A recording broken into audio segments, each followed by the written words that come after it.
भगवत की कृपा से दिशा परिवर्तन हो जाता है। कहने का मतलब, चाहे शराब पीने वाला हो, जुआ खेलने वाला हो, गुरुजनों का तिरस्कार करने वाला हो, अपने मां बाप का अपमान करने वाला हो, कैसा भी पापी क्यों न हो, यदि एक बार भी बांके बिहारी की कृपा उस पर हो जाए और भागवत कथा में आ जाए, तो सनत कुमार कहते हैं उसके लिए भी मुक्ति का दरवाजा खुल जाता है, उसके लिए भी मोक्ष का द्वार खुल जाता है। एक बार कथा में आ जाए बस। बंधुओं,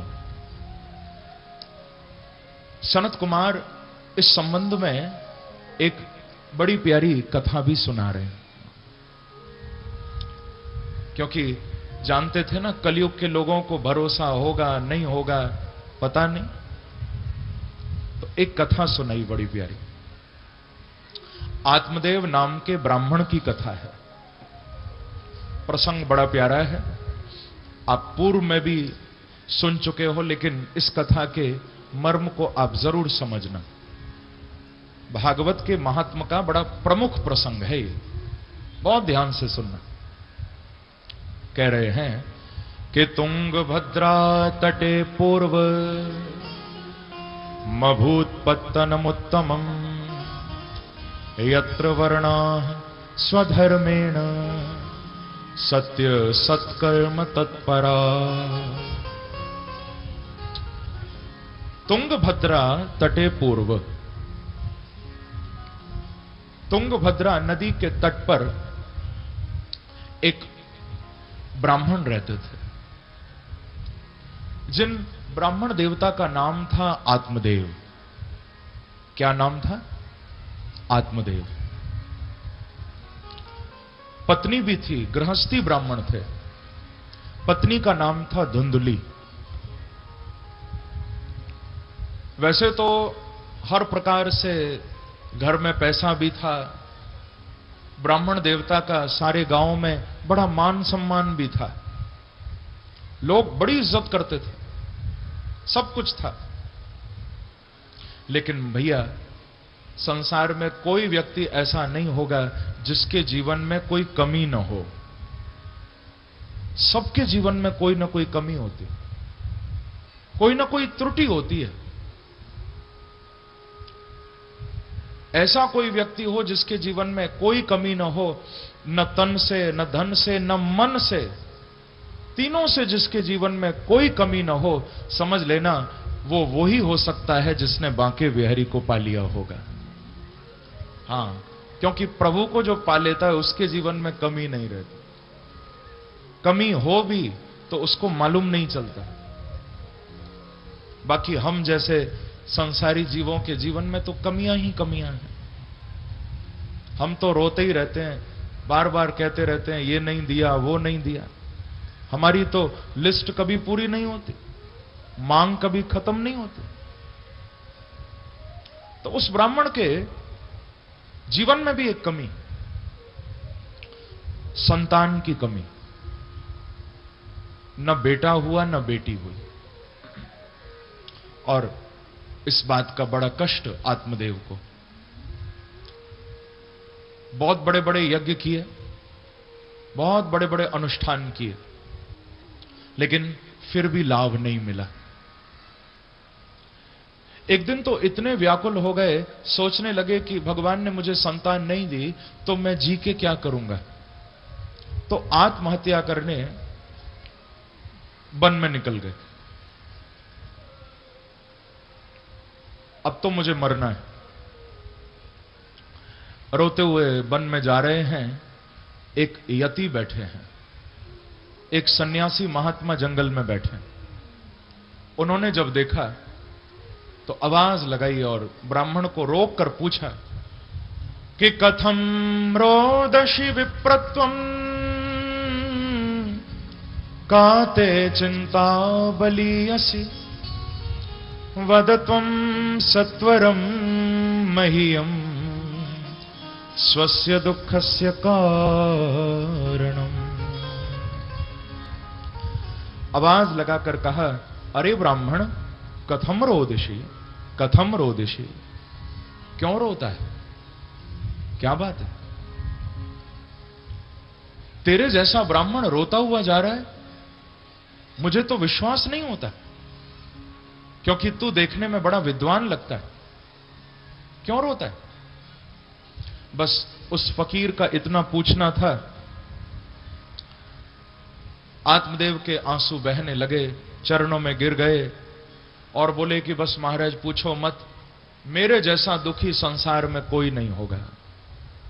देखो ये बड़ी कमाल की बात है। संसार में यही देखने को मिलता है कि हर व्यक्ति को सामने वाला अपने से ज्यादा सुखी लगता है। हर व्यक्ति को यही लगता है कि देखो हम परेशान हैं, सामने वाला दुखी है। सबको ऐसा ही लगता है। पर हमारे संत क्या कह रहे हैं? संत तो यही कह रहे हैं कि भैया यहां तो सब दुखी हैं। ये अलग बात है कि सबके दुख थोड़ा डिफरेंट है, थोड़े अलग है।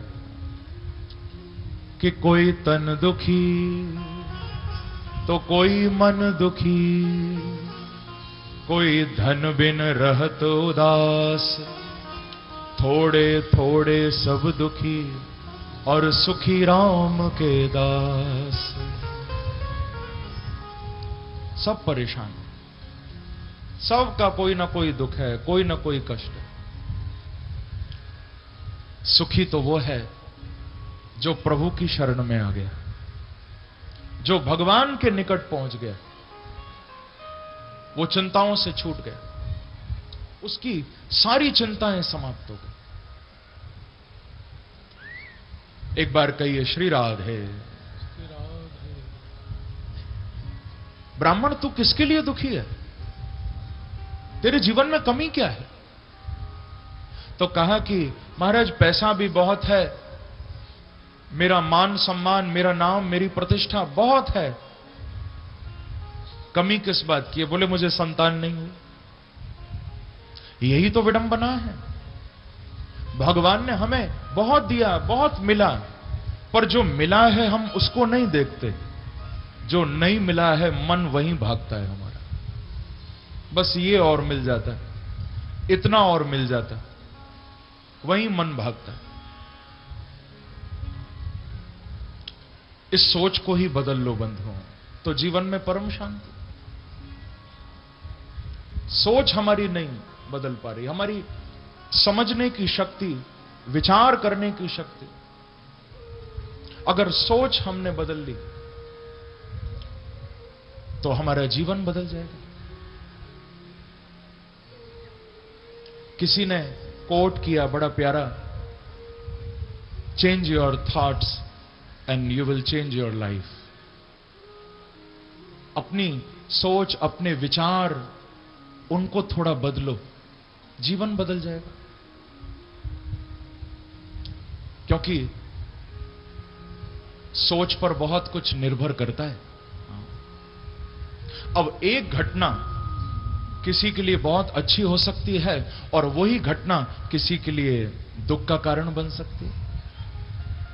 हम उसको किस नजरिए से देख रहे हैं, हम उसको देखकर क्या सोच रहे हैं, ये हमारे ऊपर है। अब देखो, दो व्यक्ति हैं,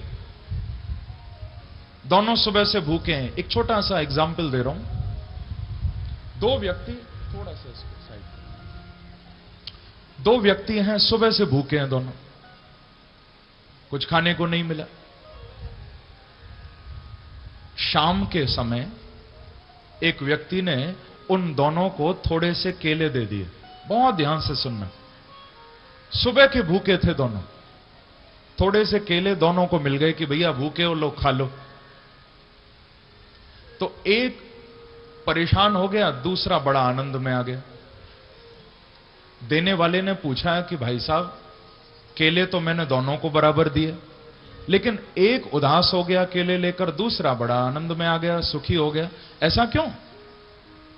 तो जो परेशान था ना, उसने जवाब दिया कि ये केले देखते ही मैं इसीलिए दुखी हो गया, एक तो सुबह का भूखा, ऊपर से खाने को भी मिला तो क्या केला, सोचा तो था पूड़ियां मिल जाएं, कहीं से पकौड़ियां मिल जाएं, सुबह के भूखे और मिला भी तो केला। दूसरे को कहा कि तुम इतने प्रसन्न क्यों हो गए? तो उसने कहा भैया मैं इसीलिए खुश हो गया क्योंकि आज मेरा एकादशी का व्रत था, तो भगवान ने बड़ी कृपा कर दी जो मुझे फल खाने को मिल गया। और कुछ आता तो मैं खा ही नहीं पाता। आज मेरा व्रत है एकादशी का, प्रभु ने बड़ी कृपा कर दी जो केले भिजवा दिए। अब देखो केले दोनों को मिले, लेकिन एक दुखी हो गया, एक सुखी हो गया। अब किसने दुखी किया, किसने सुखी किया? केवल हमारे मन ने दुखी किया, हमारे विचारों ने दुखी किया, विचारों ने सुखी किया। तो आप किस घटना को किस नजरिए से देख रहे हो, ये बहुत बड़ी बात है। आत्मदेव परेशान है, महाराज मुझे संतान दे दो, ऐसी कृपा कर दो मुझे संतान हो जाए। संत ने कहा कि देख ब्राह्मण, तू तो एक जन्म के लिए रो रहा है, मैंने तेरे माथे की लकीरों को पढ़ लिया, तेरे तो 7 जन्मों में संतान नहीं होगी। सप्त जन्मा वदि तव पुत्रो नैवच नैवच, तेरे तो 7 जन्म में संतान नहीं होगी। और परेशान हो गया। आत्मदेव ने कह दिया अंत में कि महाराज यदि आपने मुझे आशीर्वाद देकर संतान नहीं दी तो पहले तो मैं कहीं और मरने जा रहा था, अब तुम्हारे ही सामने मरूंगा। प्रेम से कहो श्री राधे। मान न मान मैं तेरा मेहमान, गले ही पड़ गए। बोले अभी तो कहीं और मरने जा रहा था, अब तुम्हारे सामने मरूंगा। और ये भी सोच लेना मेरे मरने का अपराध तुमको ही लगेगा।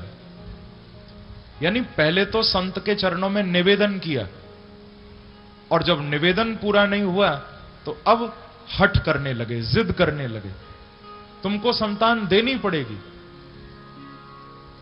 यह प्रसंग भागवत के महात्मा का हमको शिक्षा दे रहा है। बंधुओं, कभी किसी महापुरुष के चरणों में जाओ, निवेदन करना, आदेश मत देना, हठ मत करना, जिद मत करना। क्योंकि अनुग्रह अच्छा होता है, दुराग्रह अच्छा नहीं होता। निवेदन अच्छा होता है, लेकिन आग्रह करना, जिद करना कि आपको तो करना ही पड़ेगा, नहीं तो हम नहीं मानेंगे, हम ये कर देंगे, वो कर देंगे, तो संत कृपा कर देते हैं। पर यदि दुराग्रह किया होगा तो उस कृपा को पाकर भी तुम खो दोगे। बहुत ध्यान से सुनना। महापुरुष के चरणों में जाकर तुमने मान लो जिद भी की कि ये करना ही पड़ेगा आपको। अब संत भोले होते हैं, सीधे होते हैं, वो कृपा कर भी देंगे, पर उस कृपा को तुम पाकर भी खो दोगे। और बांके बिहारी तो भागवत में बहुत प्यारी बात कह रहे हैं, आपको अच्छी लगे तो आप याद रखना इस बात को हमेशा। प्रभु ने भागवत में यह बात कही है कि यदि तुम बार बार मेरे से कुछ मांग रहे हो और तुम्हारे मांगने पर भी तुमको वो नहीं मिल रहा, तुम बार बार मांग रहे हो फिर भी तुमको नहीं मिल रहा, तुमको मैं वो चीज नहीं दे रहा, तो बांके बिहारी कहते हैं फिर समझ लेना कि उस वस्तु को न पाने में ही तुम्हारे जीवन की भलाई है। हम लोग कहते हैं ना कि अरे इतने दिनों से तुमको बार बार एक चीज मांग रहे हैं, इतना भी नहीं दे सकते। बार बार मांगने पर भी तुमको यदि कोई चीज नहीं मिल रही, समझ लेना बांके बिहारी तुम्हें मुश्किलों से बचा रहे, शायद उसको न पाने में ही तुम्हारी भलाई है। प्रेम से कहो श्री राधे। जिद नहीं करना बार बार। लेकिन आत्मदेव ने दुराग्रह किया।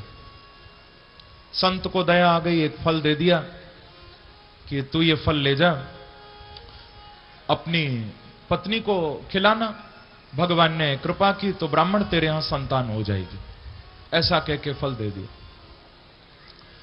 आत्मदेव उस फल को लेकर आए, अपने घर पर अपनी पत्नी को, धुंधली को फल दे दिया। परंतु बंधुओं, धुंधली ने वो फल नहीं खाया। आप भागवत के महात्म्य में पढ़ सकते हो, धुंधली ने उस फल को नहीं खाया। और न खाने के कई कारण हैं। पहला कारण, धुंधली को संत के प्रसाद में कोई विश्वास नहीं था, कोई भरोसा नहीं था। ध्यान रखना बंधुओं, कभी कभी जो काम आशीर्वाद भी नहीं कर पाता, वो काम बांके बिहारी का और उनके प्यारे भक्तों का प्रसाद काम कर देता है। आशीर्वाद से भी बड़ा प्रसाद है। प्रसादस्तु प्रसन्नतः। एक बार को आशीर्वाद मिले न मिले, प्रसाद मिल जाए तो समझ लो बहुत कुछ मिल गया। तो प्रसाद का कभी जीवन में तिरस्कार नहीं करना। कभी भी मिले, कहीं से भी मिले, यदि तुम्हारी श्रद्धा भी न हो, उसमें भरोसा भी न हो, न जाने कौन ले आया क्या ले आया, तब भी एक छोटा सा दाना तो ले ही लेना। लेकिन लोगों को मैं देखता हूं, यदि प्रसाद में आज सूखे शक्करपारे मिले हैं, तब तो भले ही उठा के रख देंगे, या प्रसाद में चिरौंजी मिली है, मिश्री मिली है तो रख देंगे कि कोई नहीं बाद में खा लेंगे। और कहीं रसगुल्ले मिल जाएं प्रसाद में, बोले बाकी काम पीछे होगा, पहले तो प्रसाद ही पाएंगे। हम लोग पकवान देखकर, मिष्ठान देखकर प्रसाद पाते, प्रसाद मानकर नहीं पाते। लड्डू अच्छे हैं तो 4 खा लेंगे, अच्छे नहीं है तो बस हां हमने तो प्रणाम कर लिया, दूर ही रखो। ऐसा नहीं करना। हमारे शास्त्रों में लिखा हुआ है, प्रसाद